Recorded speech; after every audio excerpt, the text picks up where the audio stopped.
Moving on to the other story that we are tracking, the mortal remains of former President APJ Abdul Kalam is now on its way to Madurai. Kalam's mortal remains were taken to Palam Airport at 7:10 this morning. Union Ministers Venkaiah Naidu, Manohar Parrikar were all present at the airport.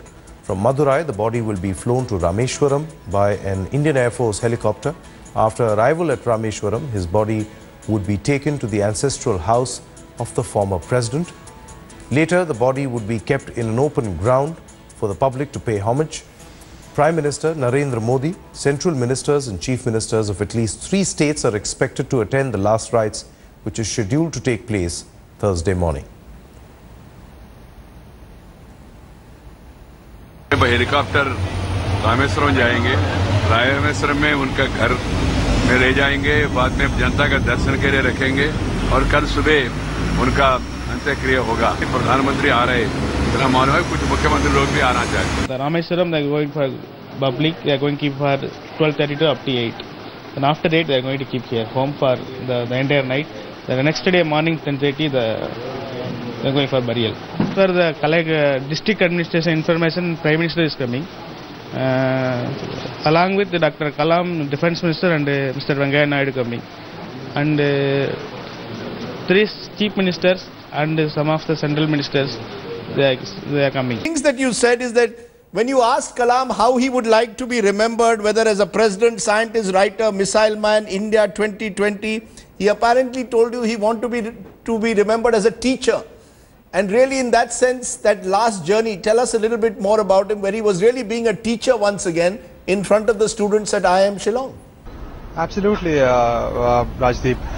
He told, and he's been telling this for a very long time, whenever we have this conversation, is that he doesn't want to be remembered as anything missile man or nuclear scientist or anything other than a teacher. He feels that teacher is something which identifies him the best.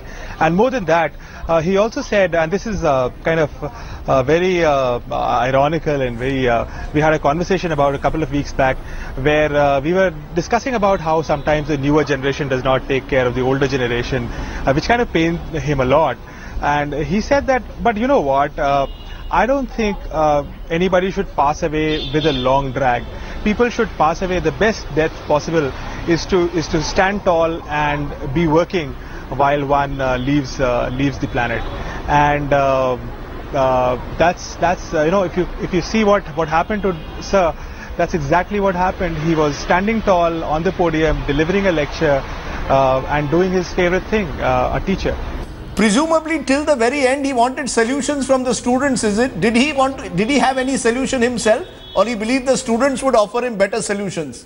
No, sir, actually he said, so it kind of ended the discussion when he said let's make an assignment, but then it revived because it occurred to him that how can I ask solutions from my students when I don't have one my own. So he said, okay, so next 1 hour we're going to think through a solution.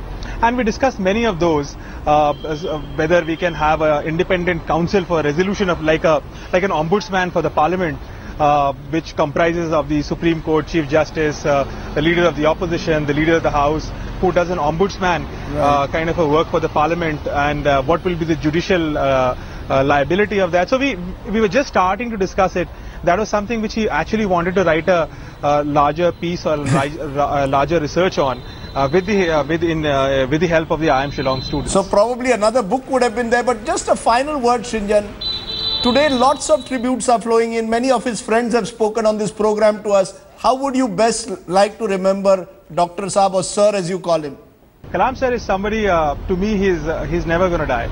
Because physical body he might have given up, but his ideas will live strong, and not just in me, but 1.25 billion people of this country and many other countries actually. I think it's high time. Dr. Kalam always said one thing, my greatest dream is to see a billion smile on a billion faces. I think our smile giver has gone, but it's now the onus is on us, the billion people, to ensure that the dreams of our smile giver, the person who gave us so many smiles, so much of self-respect, so much of indigenization, so much of confidence, we repay him. And the biggest repayment which will happen to Dr. Kalam is in his vision of India 2020, in his vision of Pura, the providing urban amenities in rural areas, in his vision to have the theme of work with integrity and succeed with integrity, in his vision to have the ignited mind of the youth light up this country and take India to its destined place which Dr. Kalam wanted it to be.